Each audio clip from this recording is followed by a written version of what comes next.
One of the benefits of reloading your own ammunition is that you can adjust the components so that they shoot the best in a particular rifle. That's called tuning. One of the drawbacks of tuning is that the rifle might be shooting dots one day, but then it's going to shoot ugly the next. All with the same components. I may have something that can help with that.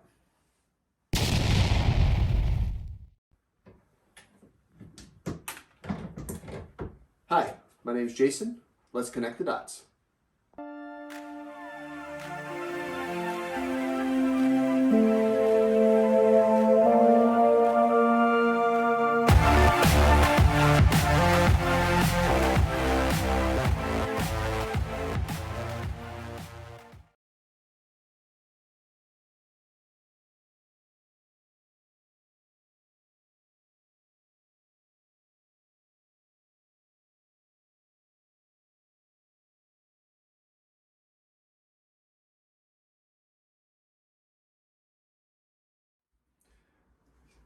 One technique or tool that you can use to help keep that rifle in tune is to look for trends that all point towards a tune window. The larger the tune window, the more forgiving the load. Simply put, a tune window is a range in powder charges or seating depths that all shoot small. The beauty of looking for trends in a tune window is that one group does not make or break the trend. There should be several indicators all pointing towards the correct load. There are two main reasons why we should care about and why we should look for tune windows. The first one is conditions affect the way the rifle is tuned. Here's a theoretical example. Let's say you take your favorite hunting rifle and you go out on some spring day when the temperature is 70 degrees and you get that rifle to tune at 3/4 of an inch group. You then go out during hunting season when the temperature is 20 degrees, that rifle probably won't shoot the 3/4 inch group again. So how can that be? How can a rifle shoot good one day and then ugly the next, all with the same components? Conditions affect the way the rifle groups. Temperature, humidity, pressure, and altitude are all players in that game, with temperature being the biggest piece of that puzzle. All powder is temperature sensitive. Some powders are more or less sensitive than others. So what we're trying to do when we find a tune window is we're trying to find a powder charge or seating depths that group well, but yet give us some cushion when the conditions change. The second reason why we need to look for tune windows is that we need a cushion when we reload.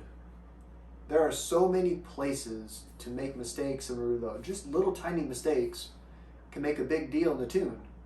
There's also inconsistencies in the products that we use. For example, let's say that you use a powder thrower. The way that you run the handle, the smoothness, the speed, all that influences how much powder is dispensed. If you use a scale, how accurate your scale. The bullets that we use. If you get your bullets from a name brand manufacturer, they may have multiple point-up dies. Each point-up die is going to put that ogive in a slightly different location, which can influence your seating depth. We need to find the tune window so that we can have a cushion when dealing with any of these imperfections or inconsistencies.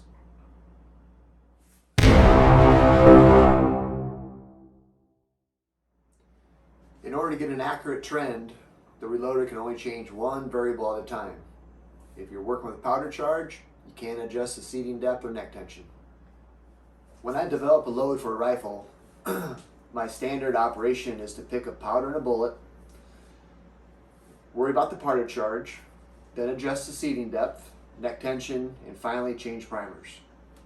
This is not an exhaustive video on all of those steps. This is simply a video that's going to show you a tool when you do those steps to look for trends that point towards a tune window. Here is a theoretical example of a trend in the tune window for powder charge. Notice that as the charge weight increased, the data showed an inverse bell curve. It's a lot easier to see when this data is graphed. The bottom of the U, or the bottom of the bell curve, was at 34.4, 34.5, and 34.6 grains. That range of powder, where the groups are the smallest, that's what we call the tune window.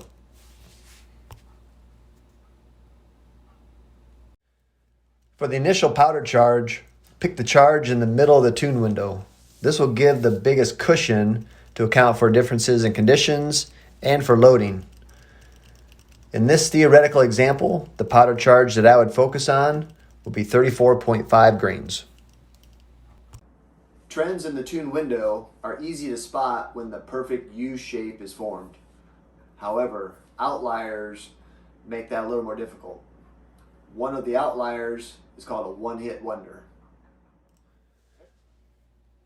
One-hit wonders are loads that group great, yet the other groups around it are much larger. This single group takes the smoothness out of the data. In this made-up example, the charge of 43.1 is very tempting. They shot the smallest group with a .092. However, the groups on either side of this were much larger. When the 34.1 grain group is ignored, the smooth shape returns to the bell curve. Remember, individual groups should not make or break the trend.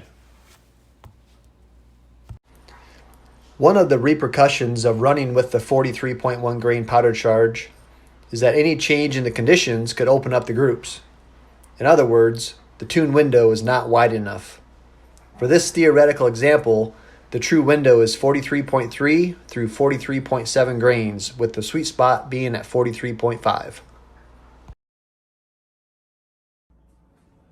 Another outlier to be careful of is what I call the one flop wonder.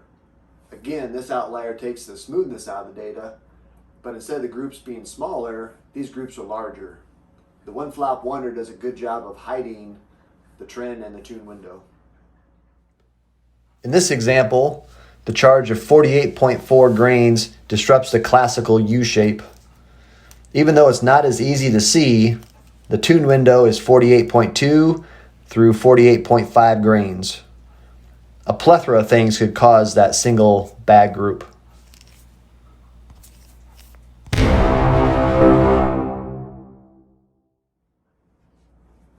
Looking for trends in the tune window is not the end of the tuning process. It's simply a tool that you can use during the tuning process.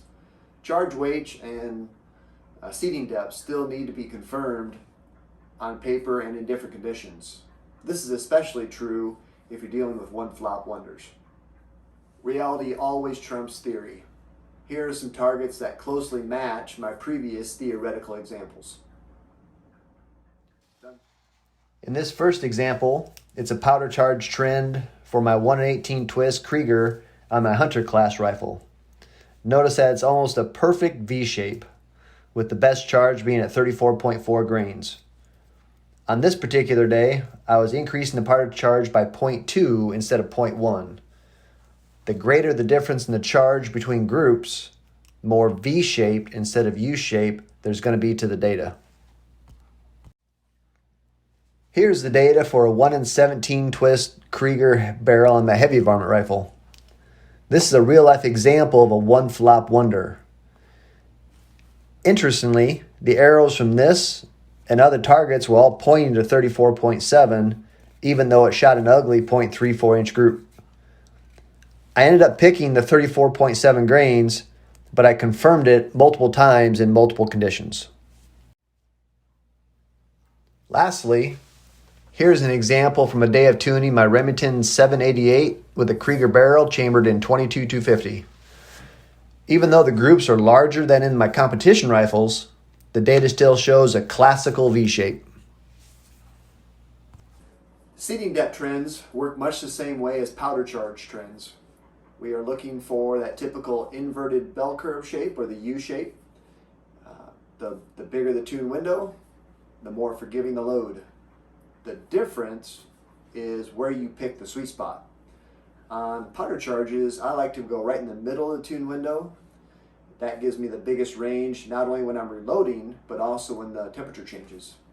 Seating depth, I always like to hedge towards the long side of the window. This gives me the greatest cushion for when my lands erode. I will still stay in that tune window. Two other variables in the tuning equation are neck tension and primers. However, there's simply not enough data to form trends or tune windows for those two variables.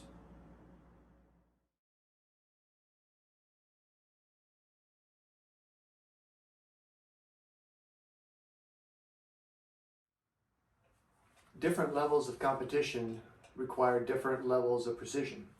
In the short range Benchrest that I do, I need my competition rifles to tune in the high zeros to the mid ones.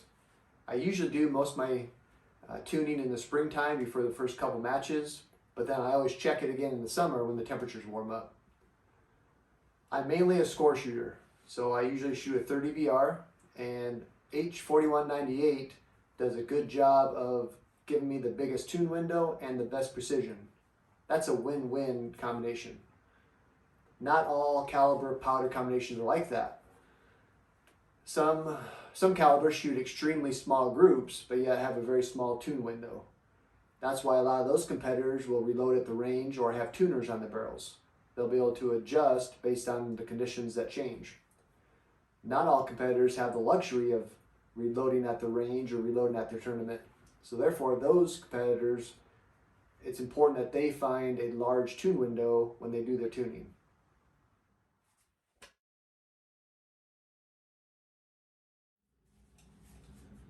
Hunting rifles do not require the precision that competition rifles do. If I can get my hunting rifles to tune around a ½ inch, that's gonna be good enough. Obviously, if I can go smaller, I will, but the main thing I'm looking for when I get around that ½ inch mark is for a large tune window. I do most of my tuning on hunting rifles in early spring when the temperature is around 50, but when I hunt, the temperature might be in the teens to mid 50s. Therefore, I need that long tune window, that large tune window, to be able to compensate for those different temperatures.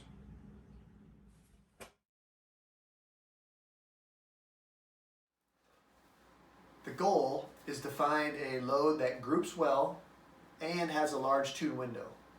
That's a win-win situation. Tight group, large window. But a good question is, what do I do if I'm in a win-lose situation? What do I do if I find a load that groups well, but it has a very narrow window? I think you have two options. Option number one is keep searching. Try different bullets, maybe research and find different powders that are more temperature resistant. They have a larger window. But keep in mind, if you do that, you may have to give up some precision for that larger tune window. Only you can decide if the trade-off is worth it. For some shooters, that loss of precision simply isn't an option. It's not acceptable. Therefore, they have to go to option number two, which is adjust their load based on temperature. We've already touched on this briefly with competition shooters who reload at the range. However, if you're a hunter or a competition shooter who does not have the ability to load during a tournament, you need to take accurate notes during different times of the year of where that sweet spot is for that certain powder. A good example of this is my 22-250.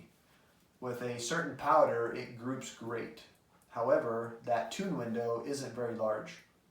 I could have picked option number two. I could have a different load for the summer and then a different load for hunting season in the winter. But I chose option number one. I found another powder that groups good. It's not as good as the other one, but yet I have a large tune window. So now I don't have to worry about what time of year it is. That gun's ready to go.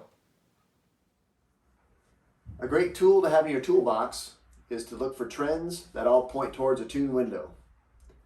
Be careful of outliers, and remember that the sizes of the groups are all relative.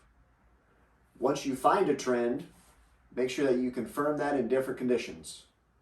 There's a lot more information that can be found on tuning on my website. Until next time, enjoy the experience.